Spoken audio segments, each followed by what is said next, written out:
Gênesis capítulo 4, a partir do primeiro verso. Nós estamos no mês de janeiro falando fortalecidos no Senhor na santificação. É o último domingo. No mês de fevereiro nós vamos falar fortalecidos no Senhor na evangelização. E hoje eu queria olhar para esse texto como um texto de santificação e de transformação das nossas vidas. No 3, a gente tem a queda trágica e o rompimento da relação de Deus com o homem. E no 4, a gente começa a ver o fruto do pecado tomando conta do coração dos dois irmãos. Coabitou o homem com Eva, sua mulher. Essa concebeu e deu à luz a Caim. Então disse: adquiri um varão com auxílio do Senhor. Depois deu à luz a Abel, seu irmão. Abel foi pastor de ovelhas e Caim lavrador. Aconteceu que no fim de uns tempos trouxe Caim do fruto da terra uma oferta ao Senhor. Abel, por sua vez, trouxe das primícias do rebanho e da gordura deste. Agradou-se o Senhor de Abel e de sua oferta, ao passo que de Caim e de sua oferta não se agradou. Irou-se, pois, sobremaneira Caim, e descaiu-lhe o semblante. Então lhe disse o Senhor: por que andas irado, e por que descaiu o teu semblante? Se procederes bem, não é certo que serás aceito? Se todavia procederes mal, eis que o pecado jaz à porta. O seu desejo será contra ti, mas a ti cumpre dominá-lo. Deixa eu só ler o que está em Hebreus, capítulo 11, o verso 4, Novo Testamento. Diz assim: pela fé, Abel ofereceu a Deus mais excelente sacrifício do que Caim, pelo qual obteve testemunho de ser justo, tendo a aprovação de Deus quanto às suas ofertas. Por meio dela também mesmo, depois de morto, ainda fala. Ok?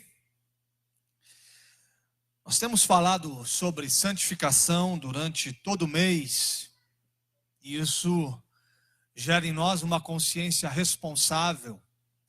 A gente começa a enxergar a vida como uma vida que precisa ser levada a sério, e Deus ser levado a sério. A gente não pode viver de maneira displicente, e a gente deve colocar Deus em todas as áreas da nossa vida. Semana passada nós tivemos uma palavra, um convite da palavra de Deus a um caminho correto, uma vida plana aos olhos do Senhor, uma vida que o Senhor, ao suspirar, recebe como se fosse um cheiro suave às suas narinas. Mas se a gente não tomar cuidado com a ideia de santificação e começar a enxergá-la como um processo meramente humano, ligado aos nossos feitos, aquilo que a gente pode oferecer ao Senhor, a gente pode cair num grande perigo. O perigo de uma espiritualidade baseada na estética. Uma coisa que está para fora, ela é muito bonita esteticamente falando, mas ela não tem valor no coração, na alma e nessa relação que vai para o mais íntimo do nosso ser. Quando a nossa espiritualidade, o nosso processo de santificação começa unicamente a estar baseado na nossa força humana, no mérito humano, e a gente chega diante do Senhor dando a carteirada a Deus. A gente começa apresentando a gente, e não uma oferta sacrificial que está para além da gente. Como se Deus fosse adorado por uma coisa estética que demonstrasse poder humano. Se Deus quisesse ser adorado por isso, quem sabe estaria estabelecendo muitas estátuas, monumentos, onde os olhares humanos se voltariam para isso e enxergariam nisso um Deus a ser venerado. Quando você pensa no Deus da Bíblia, você percebe que essas coisas não estão estipuladas. Pelo contrário, elas são demolidas. Teve um dia que eu disse aqui, porque a gente fecha os nossos olhos, os protestantes, quem sabe são os únicos que fecham os seus olhos quando vão orar. Porque isso é um gesto de fé no invisível. A gente não consegue identificar em um olhar humano onde ele está. A gente não tem uma fé pagã que se prostra diante de alguma coisa que os olhos contemplam. A gente fecha os olhos porque a gente crê no invisível, uma fé que está ligada em algo que a gente não consegue identificar, força do nosso olhar. E Deus nunca foi adorado pelo seu poder. Ele sempre buscou uma adoração por uma relação.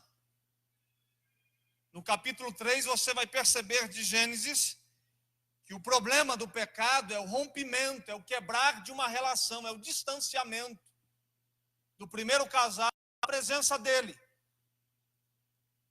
Isso é chamado de morte. A morte entrou e distanciou um Deus que todos os dias conversava com o homem e era adorado não pelos seus feitos. Ele não chegava como um Deus mágico, fazendo um monte de coisa acontecer, dizendo: olha só, Adão, eu vou agora fazer estrelas brilharem, as coisas estarem bonitinhas, o sol dar o seu calor, ser venerado. E Adão ficava olhando para esse poder de Deus, que ficava fazendo as coisas acontecerem ao seu redor, e ele ficava maravilhado. Não. A gente olha para os primeiros capítulos e o texto nos fala que todos os dias, na viração do dia, Deus chamava a obra-prima da criação para uma conversa, para uma relação, onde a gente não consegue entender o mistério desse diálogo, mas a compreensão é que ele fala, ele escuta, ele interage, e todos os dias ele está chamando. E a identificação da queda está baseado nesse grito de Deus e nesse esconderijo do homem. Adão, onde você está? Onde você está? E ele não aparece em lugar algum. Então Deus nunca utilizou ambiente de poder, de grandiosidade, para se relacionar com o homem. A arca tem um sentido, mas ela se perde, o seu símbolo, porque ela não está carregando o lugar de uma relação que tem como a finalidade simplesmente apontar para ele, mas não tem um fim em si mesmo. E Deus faz com que essa arca seja perdida no povo, para não perder o povo. A serpente de bronze, que surge como um instrumento de poder e de cura, logo ele percebe que ele começa a ser adorado pelo poder. E aí ele muda de figura. Oi, isso, obrigado. Logo ele muda o processo, porque ele percebe que os homens estão se dobrando diante dele pelo poder que essa serpente tem em si mesma. E ele tira isso de cena, porque ele está em busca de uma relação. Por que eu estou dizendo tudo isso? Porque em Gênesis 4, a conversa é estranha. Por muito tempo, eu olhava esse texto e eu perguntava por que dois homens que aparentemente sinceros na sua oferta e na sua entrega, chegam diante de Deus, e Deus olha para a oferta de Abel, pastor de ovelhas, e diz: sua oferta está aceita, sua vida está aceita. Não é a oferta, é a vida. E ele olha para a oferta de Caim e diz: eu não quero o que você está me trazendo. Eu não aceito o que você está colocando diante de mim.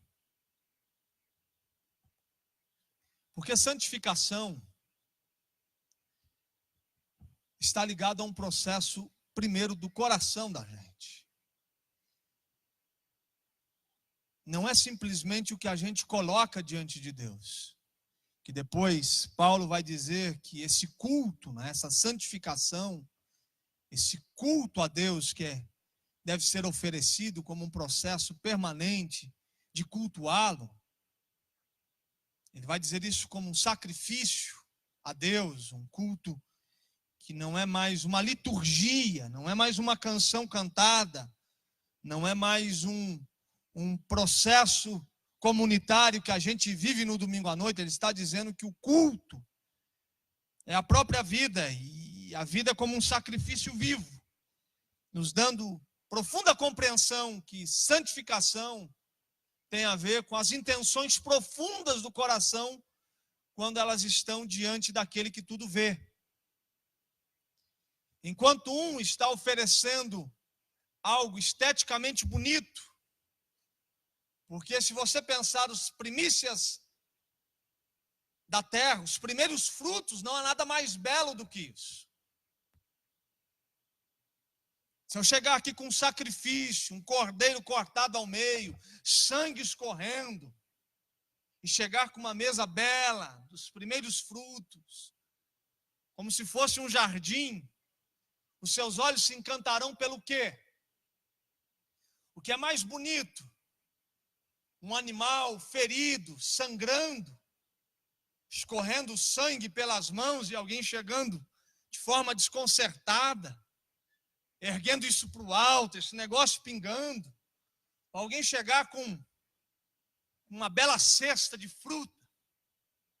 Você gostaria que eu chegasse na questão estética, na sua casa, com um cordeiro sangrando, e eu carregando aquilo como se fosse um açougueiro, dando ao meu presente, ou eu chegasse com belas frutas de um bom jardim, de um belo pomar? O problema é que um está oferecendo o fruto do seu trabalho, um está oferecendo o seu suor, alguma coisa que lhe custou muito caro, e o outro está oferecendo uma criação. Enquanto um está oferecendo algo que não tem nada a ver com ele, e dizendo essa relação só pode acontecer por algo que eu não criei, que eu não fiz, que eu não estabeleci, que não me custou algo caro, que não causou nenhum tipo de sofrimento para mim. O Senhor só pode me aceitar por causa disso. O outro está dizendo: o Senhor tem que me aceitar, porque isso daqui é fruto de um trabalho duro, de um serviço suado, de uma energia demasiada. Eu estou entregando o meu trabalho, enquanto o outro diz: eu estou entregando um trabalho que não é meu. E aqui está a jornada de santificação. Ou ela se estabelece a partir da consciência do coração, de pessoas que estarão o tempo todo entregando ao Senhor alguma coisa que não é fruto de si mesmo, ou estarão o tempo todo numa energia religiosa incansável de tentar provar para Deus que é merecedor de uma aceitação. O culto de Abel, a espiritualidade de Abel, a adoração de Abel, a santificação de Abel está baseada em algo para fora dele. Enquanto o culto, a adoração e a santificação de Caim está baseado na sua energia, no seu trabalho. É alguém que está chegando para Deus e dizendo: veja como eu tenho trabalhado bonito para que a relação seja estabelecida. Enquanto o outro chega de maneira constrangida, oferecendo um animal que ele não participou da concepção, que ele não teve participação no nascimento, que não lhe custou nada para fazê-lo crescer, que não lhe custou nada para tornar esse animal perfeito, não veio dele a perfeição do animal, não veio dele a maturidade do animal, não veio dele a saúde do animal, não veio dele o dia do nascimento do animal, é alguma coisa para além dele. E ele chega trazendo a sua vida para estabelecer a relação de um Deus santo com homens pecadores a partir da queda, dizendo: está aqui alguma coisa que não é minha. E se o Senhor tiver que me aceitar, o Senhor vai me aceitar por alguma coisa que está para além de mim, que eu não posso lidar, a não ser que o Senhor mesmo providencie isso. Caim, a oferta de Caim, a espiritualidade, a santificação de Caim está ligado à potência dos seus braços. Essa jornada com o Senhor que se baseia em orgulho. A gente começa a chegar para Deus e dizer para Deus o que a gente faz, o que somos. Ou a gente começa a requerer de Deus os seus favores, porque a gente tem uma vida extremamente dedicada. E aí a gente chega para Deus oferecendo a gente, reivindicando uma relação que é fruto do nosso trabalho, das nossas competências, fruto de uma preocupação demasiada com a imagem, que é aquilo que a gente pode disfarçar, fruto de competência humana, de mérito, de inteligência.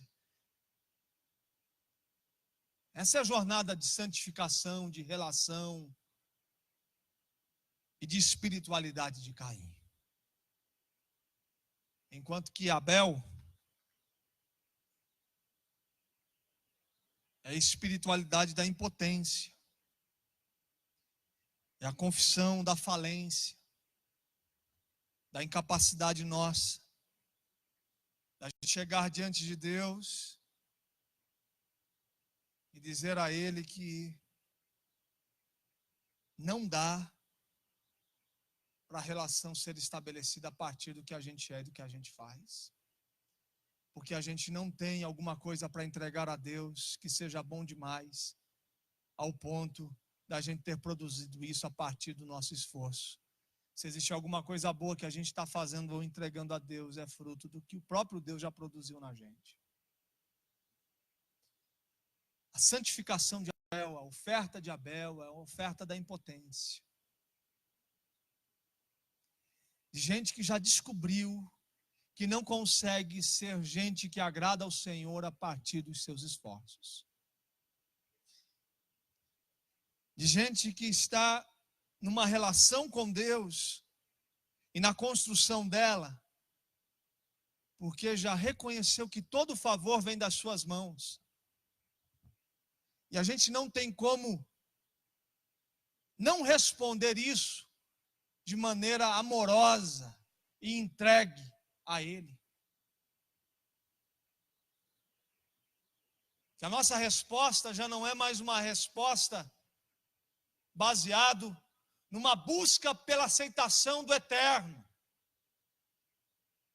mas é uma resposta de gente que entendeu que foi aceita por alguma coisa que não lhe custou o que deveria. A espiritualidade, a oferta de Abel está baseada na criação. Desfruta daquilo que Deus fez, não nos seus méritos, nos seus feitos, nas suas realizações. Você está conseguindo compreender para onde eu estou apontando? A relação sua com Deus? Você consegue compreender que mesmo antes de qualquer tipo de compreensão clara na consciência de Abel, o seu sacrifício já apontava para um sacrifício esteticamente insuportável, porque quando nós olhamos para isso, beleza nenhuma nós víamos, não havia nada nele que nós nos agradássemos, pelo contrário, nós escondíamos o rosto,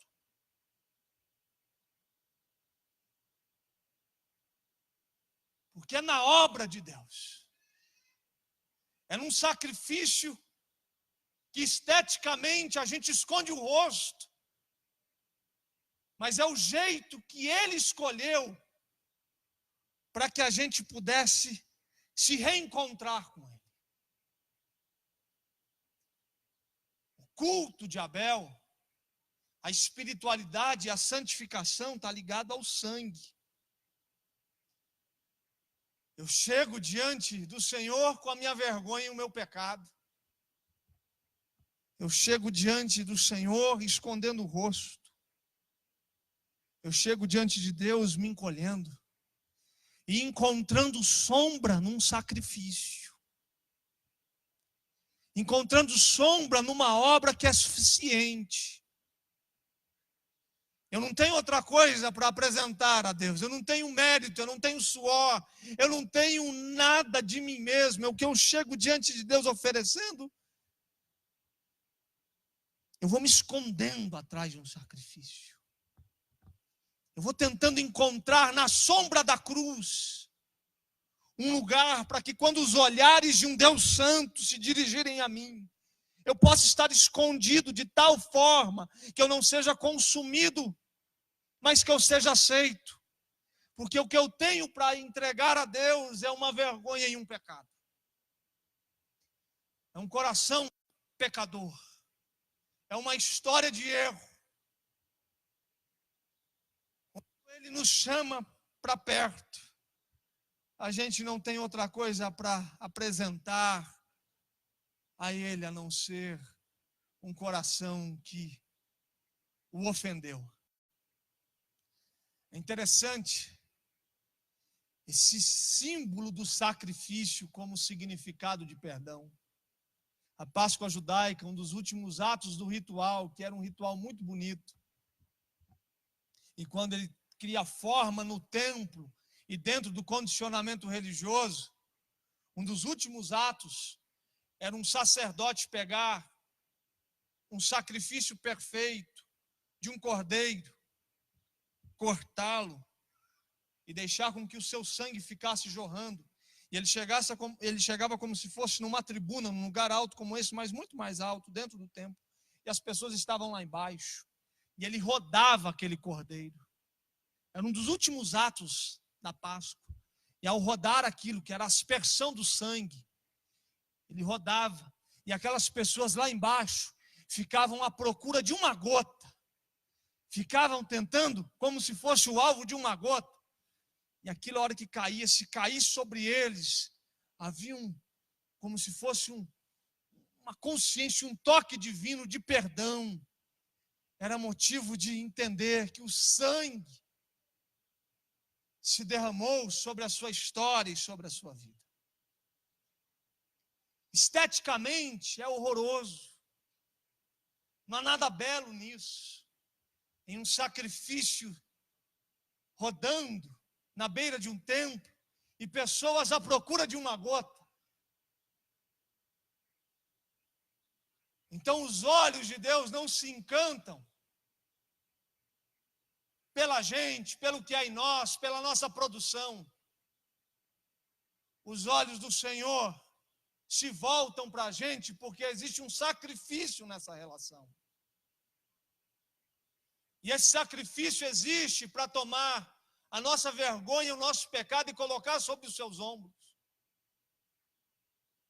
E a partir desse sacrifício, da suficiência da sua morte e ressurreição, uma jornada de transformação e santificação se estabelece.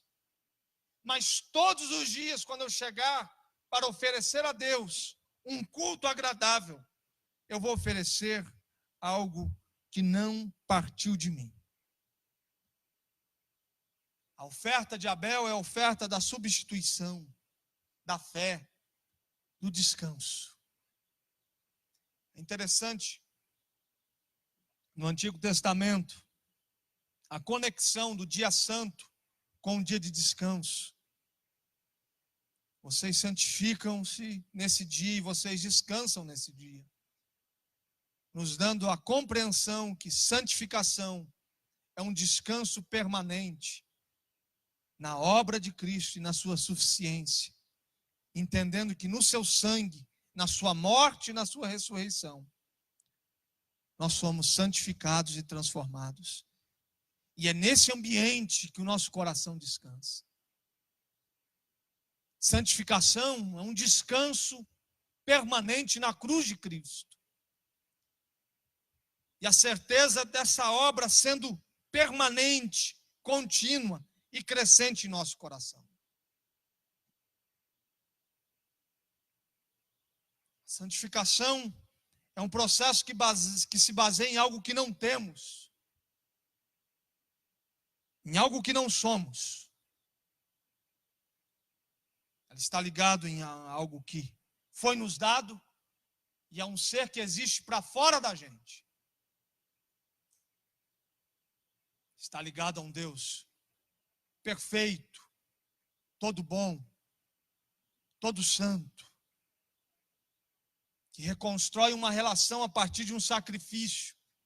É interessante essa conexão que logo depois da queda, dois símbolos já surgem como um apontamento para o que deve ser a reconstrução dessa relação perdida. O primeiro símbolo é quando Deus nega a forma como Adão está tentando reconstruir a relação. Ele coloca uma folha, ele tenta cobrir a vergonha. Deus se aproxima e ele está tentando esconder. E Deus fala: o pecado entrou. O problema é que você, ao invés de compreender o poder dessa relação, você quis ser como eu, que seus olhos se abrissem. Mas não é por esta folha que o seu pecado será coberto, que a sua vergonha será tirada. E aí o próprio Deus pega um animal, faz um sacrifício e cobre a vergonha do casal. E aí no próximo capítulo, mais uma história, agora é de uma oferta, de alguém que se aproxima, é de um culto. São dois homens indo para um culto, dois homens chegando para um momento de louvor, dois homens se apresentando diante de um Deus santo, e um está chegando dizendo: eu estou oferecendo a mim mesmo, e o outro está dizendo: eu estou oferecendo um sacrifício. Um está dizendo: eu estou oferecendo o meu trabalho, o outro está dizendo: eu estou oferecendo o seu trabalho. Um está dizendo: eu estou oferecendo o meu suor, o outro chega e está dizendo: eu estou oferecendo o seu sacrifício. Um está dizendo: eu estou oferecendo uma coisa esteticamente bonita, o outro está dizendo: eu estou oferecendo alguma coisa que os nossos olhos não querem ver, que o rosto vira. Não há no que se maravilhar no que os olhos estão retratando.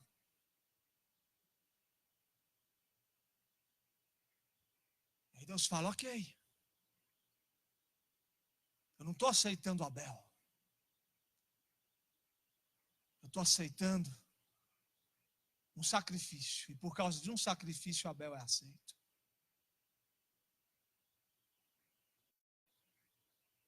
Sabe por quê? Ele aceitou tudo que foi feito aqui até agora. Sabe por que a canção foi aceita? Porque tem um sacrifício. Sabe por quê? Quem serviu ministerialmente hoje teve o seu serviço aceito? Porque você fez o melhor de si? Não, porque tem um sacrifício. Sabe por que os seus dízimos e ofertas foram aceitos? Porque você entregou um valor mais do que todo mundo aqui? Não. Porque tem um sacrifício que faz com que essa entrega seja aceita. Porque essa entrega sem um sacrifício, ela não tem sentido algum. Essa entrega não é para que você dê uma carteirada a Deus amanhã. Essa entrega é uma resposta à grande obra de salvação que se efetuou. E você compreende o significado da vida comunitária, da existência de uma igreja, Você se sente responsável pela sua participação naquilo que demanda o funcionamento e a história de uma igreja como essa. Não há nada que você possa fazer a partir de si mesmo para ser aceito, a não ser o que Deus faz. Então a santificação é um processo e um convite de Deus para que a gente, o tempo todo, se humilhe diante da cruz de Cristo. A cruz de Cristo é a nossa humilhação. A cruz do Senhor, o sacrifício de Jesus, é a declaração da incapacidade humana de chegar-se a Deus a partir de si mesmo. A crucificação é um Deus dizendo a gente que Ele não vai estar encantado pelo estético, pela aparência, por aquilo que não tem relação com o coração. Que os olhos do Senhor estarão sobre a gente, porque a gente chega diante dele oferecendo o que ele nos deu. Eu chego diante de Deus oferecendo o próprio Cristo. E é sobre ele que toda a nossa história vai se baseando. Aquele que poderia ter exigido algo de você, decidiu realizar uma obra por você. Aquele que poderia te matar, morreu em seu lugar. Aquele que poderia te condenar, te absolveu. Aquele que poderia cobrar todas as suas dívidas e os seus pecados, te perdoou. Aquele que tinha o poder de distanciar-se e se afastar, se aproximou através do seu Filho. Aquele que poderia te julgar, te livrou da condenação eterna. E você vai ter que passar todos os dias dizendo que não vem de você, mas veio dele. E a partir dessa bela obra do Senhor, do Espírito, do mistério de um novo nascimento, que Paulo vai definir como um trauma na história da gente, a gente começa a viver diferente. A gente muda o nosso olhar. A gente muda o nosso falar. O nosso caminho é um caminho onde é iluminado pela palavra de Deus, que se torna lâmpada para os nossos pés e luz para o nosso caminho. A gente já não se assenta na roda dos escarnecedores. A gente já não busca mais o caminho da perversão, mas o caminho da integridade. E tudo isso é resultado da bela obra de Cristo em nossos corações. O que você vai oferecer hoje ao Senhor? Que culto essa igreja tem para entregar a Deus nessa noite? Qual é a oferta que nós vamos trazer até a Ele? É a oferta dos nossos méritos, da nossa capacidade, do fruto do nosso suor, daquilo que temos feito, ou será a própria obra que Ele realizou em favor das nossas vidas? Caim oferece o fruto da terra como uma oferta ao Senhor. Porém, Abel traz um sacrifício, o seu rebanho, aos pés do Senhor. A gente vai entregar a gente mesmo, ou a gente vai se curvar e se esconder na cruz de Jesus, confessando a nossa insuficiência e a nossa falência. A gente vai chegar com a nossa vergonha, o nosso pecado, gritando ao Senhor e pedindo misericórdia, para que o sangue de Jesus se derrame sobre a nossa história e que Ele nos perdoe de todo o nosso pecado e nos aceite. E no final de tudo isso haverá somente uma confissão, que somos pecadores, salvos pela graça de Cristo Jesus. Amém?